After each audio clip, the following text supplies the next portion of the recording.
Hello and welcome to another TLDR video. With the lockdown still in force, we're not going away, let alone anywhere fast or abroad. Gatwick Airport recently closed its entire North Terminal, while London Heathrow expects passenger traffic to fall by 90% in April. So if we're not going anywhere, what's happening to the airlines? Well, it's not looking like it's good news for them either, with numerous airlines reporting issues since the outbreak. Even before coronavirus, things weren't easy for airlines, with many airlines collapsing in recent years. We even made a video which discussed that, and it's linked below. Anyway, in recent days, another airline has been teetering, with Virgin Atlantic's owner Richard Branson calling for government assistance. In this video, we'll discuss the current climate, and why Virgin Atlantic may need a bailout.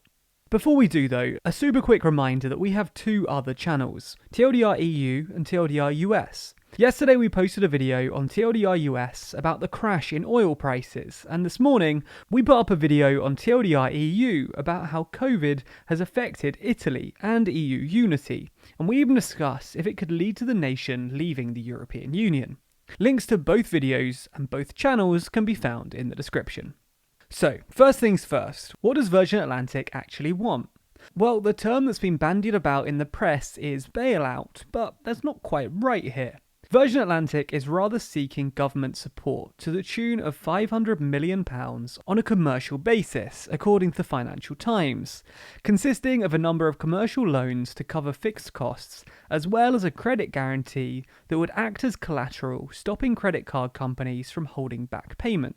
But why does Virgin Atlantic need it? Well, as we briefly touched upon, the airline industry as a whole has been suffering because of a profound lack of demand. The various lockdown measures by different countries around the globe have all but meant that international air travel is consisting solely of repatriation. This obviously has hurt commercial airlines that rely on transporting people across the globe. And while the money on tickets has dried up, the costs remain, because maintaining the airworthiness of aeroplanes, airport parking charges, and now refunds are all costs that must be covered by an airline. Alexander Dejournac, CEO of the International Air Transport Association, commented on this on the 7th of April, saying that there are no words that can adequately describe how deeply this crisis is impacting aviation. Our estimation is that some 25 million people's jobs are at risk until the aviation sector is functioning again. Lufthansa, the German flag carrier, earlier in April, decided to retire or sell off more than 40 of its largest aircraft. Similarly, EasyJet grounded all of its fleet and placed all cabin crew on the government's job retention scheme, asserting that using existing emergency funds it can weather the storm. Virgin Atlantic, however, is risking collapse. Virgin Australia, the Australian airline arm of the Virgin Group, has already entered voluntary administration, and there are risks that Virgin Atlantic could go the same way without support. Virgin was the first UK airline to seek a bespoke support package at the beginning of April, but has since been told to resubmit their bid by the Treasury after one government official reported in the Financial Times the department was left unimpressed by the bid. So why is this case getting special attention from the government and from the media? Well, much of it comes down to the uproar created by the proposal.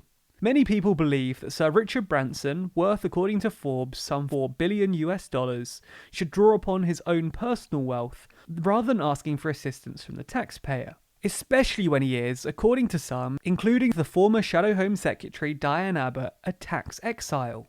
Hitting back on these comments in an open letter to staff, said, "I've seen a lot of comments about my net worth, but that is calculated on the value of Virgin businesses around the world before this crisis, not sitting as cash in a bank account ready to withdraw. Over the years, significant profits have never been taken out of the Virgin Group. Instead, they've been reinvested in building businesses that create value and opportunities. The challenge right now is there's no money coming in and lots going out.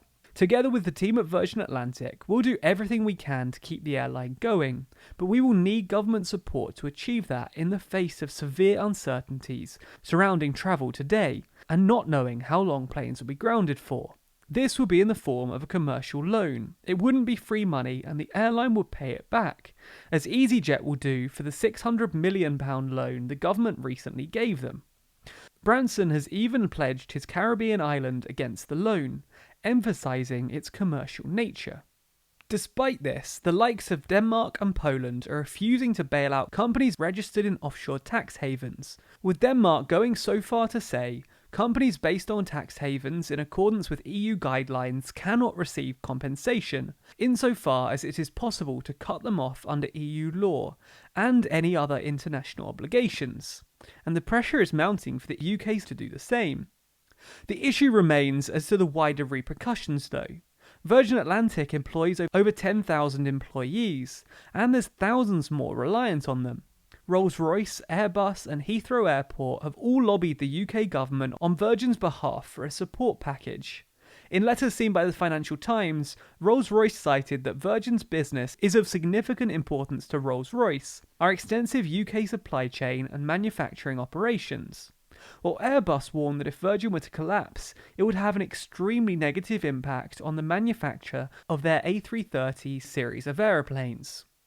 So, what do you think? Should governments loan money to companies on a commercial basis no matter their status? Is it a matter of saving the employees and not the company? Let us know your thoughts in the comments below. You can also get involved in the conversation over on Discord. You might already know that we have a Discord server where over 3,000 TLDR fans meet and discuss a variety of topics from a variety of perspectives. What you might not know is that we're also hosting daily debates on the server. Every week we post a list of the topics on our social media accounts and on Discord, and by the looks of things, we have a busy week ahead. Check out the server, join the debates and have your say by clicking the link in the description. Also, as I just alluded to, you can find us across all social networks and get bonus content by searching for TLDR News. You can also subscribe to the channel for more updates and hit the bell icon to be notified whenever we post. Special thanks to our Patreon backers for making videos like this one possible.